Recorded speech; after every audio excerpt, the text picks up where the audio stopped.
పశువుల పండుగ జల్లికట్టు అంటారు. ఇది దాదాపు కొన్ని ఎన్నో సంవత్సరాలుగా జరిగే ఒక ట్రెడిషన్. ఇక్కడ ముందుగా బ్రిటిష్ కాలనీ జరుగుతుంది అంటారు. అండ్ ఫస్ట్ మన ఏ రంగంపేటలోనూ ఇంకో ఊర్లో జరిగేది. 20 సంవత్సరాల క్రితం నుంచి మన చంద్రగిరిలో జరుగుతుంది. అండ్ తమిళనాడులో జరిగేది చాలా డేంజర్గా ఉంటుంది.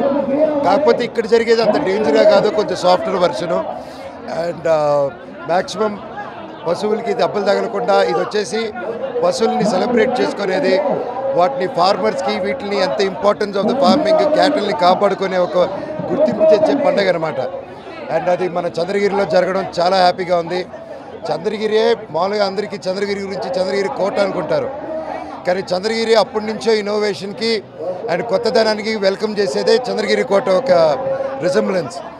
అప్పుడు ద్రవిడన్ను తర్వాత మన విజయనగరం సామ్రాజ్యం ఉన్నప్పుడు వాళ్ళిద్దరు కలిసి కట్టిన కోట అనమాట. అప్పట్లోనే ఇన్నోవేషను, పార్ట్నర్షిప్ ఇవన్నీ చేసేవాళ్ళు. ఒక మంచి టెక్నాలజీ తీసుకురావడం, ఒక బిల్డ్ చేసేదానికి కోట. అందుకే ఈ రోజుకి అంత ఫేమస్. అండ్ చంద్రగిరి కోట ఎంత గొప్పదో ఇక్కడ ఉన్న ప్రజలు కూడా అంతే గొప్ప వాళ్ళు, ఇంకా మంచి వాళ్ళు. అండ్ ప్రతి సంవత్సరం ఇది జరుగుతుంటుంది.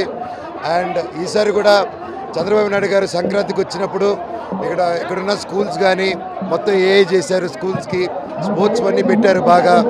అలాగే ఆడవాళ్ళకందరికీ ఇక్కడ ఈ ఆటోస్ చేశారు. అంతకుముందు చాలా కష్టపడేటోళ్ళు వాళ్ళు. ఇప్పుడు దాదాపు ఒక ఆటోస్కి వల్లే ఒక మహిళ దాదాపు 12 నుంచి 15,000 రూపాయలు ఒక డీజిల్ పెట్రోల్లో కాపాడుకుంటున్నారు వాళ్ళు. అండ్ ఇలాంటివి అభివృద్ధులు ఎన్నో జరుగుతున్నాయి. అండ్ ఇక్కడ కూడా చాలా ఫ్యాక్టరీస్, చాలా ఇన్నోవేషన్ రాబోతుంది చంద్రగిరి చుట్టుపక్కల. అండ్ చంద్రగిరిలో ఉన్నంత యూత్ చాలా యూత్ ఉన్నారు. చుట్టుపక్కల అంత యూత్ లేదు. ఈరోజు బయటికి వెళ్ళి పనిచేసే వాళ్ళే కాకుండా చంద్రగిరి వదలకుండా ఈ చుట్టుపక్కల ప్రాంతాల్లో ఇంకా యూత్ ఇక్కడే పనిచేసుకుంటున్నారు. వాళ్ళకి మంచి ఫెసిలిటీస్ అన్నీ త్వరలోనే వస్తున్నాయి. అండ్ ఈ ప్రాంతం ఇంకా గొప్ప అభివృద్ధి చెందుతుందని గట్టి నమ్మకంగా ఉంది. అండ్ పండగకి ప్రతి ఒక్కరికి శుభాకాంక్షలు. రాజకీయాలు ఏది మన చేతిలో లేదంటే అంతా దేవుడి చేతుల్లో ఉంది. Thank you.